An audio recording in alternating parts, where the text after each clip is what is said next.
EuroSIF is a combination of 9 SIFs in Europe.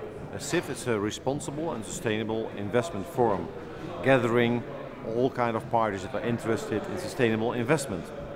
A SIF will translate global principles into local successes. And what we've seen today within this meet and greet with the SIF directors is that EuroSIF is trying to combine best practices and create synergy between the SIFs. Take up what's working in a country and try to make it workable in general, in an international context, on a global level, of course starting with the European level.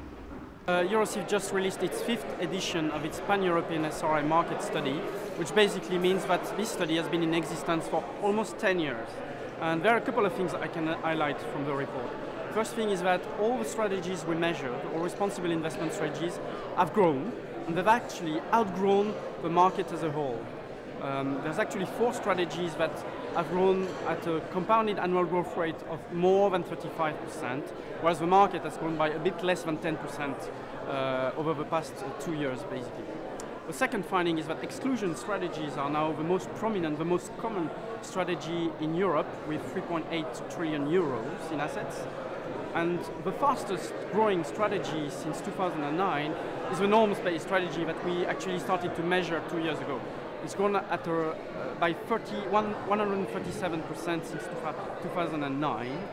And finally, I just want to highlight that this 5th edition, for the first time, records the number for the European impact investing market, which we estimated at 8.75 billion euros. Yeah, we noticed a big trend, new trend in Germany, Austria and Switzerland. We have a huge growth in asset overlays concerning simple exclusion. So we exclude only one criteria in terms of cluster monetization of food commodities. And the growth in Germany is over 700%, in Switzerland nearly 500%, and in Austria about 150%. It's difficult to say what's next. What we will see in the future in the area of SRI. I've been working in SRI for 12 years now, and I have seen many things changes. I think that we have worked a lot on the technical side of SRI, dealing with the details of how to do it. And I think that we are missing a point, which is the political power of SRI in terms of change. The ultimate goal of SRI is to influence the behavior of corporations, especially large corporations. And I think that we can achieve this goal only if we use SRI as a political movement capable to speak to the heart of individuals, of private investors, linking the idea of individual responsibility of each person's choices on the economic model. And finally, I think that the potential of SRI is the possibility to make people more aware of their power as individuals, as consumers, and eventually as investors. We can really modify the way economic behavior influences sustainability, the way in which corporations behave, and ultimately the way in which the economic model works.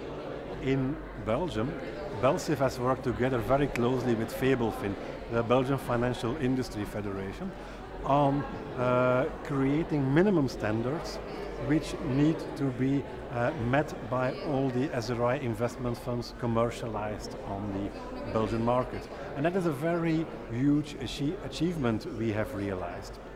That now on the Belgian market, only SRI funds can be commercialized when they are content-wise, when the asset manager is using a minimum screening on UN Global Compact and on controversial weapons. But on top of that, we also want a thematical screening or a best-in-class SRI screening. Well, hopefully SRI will develop further in the pension fund market, which is already the main driver, and we hope that in the retail market it will also increase as a tool or a means for the financial sector to recover the credibility before the society.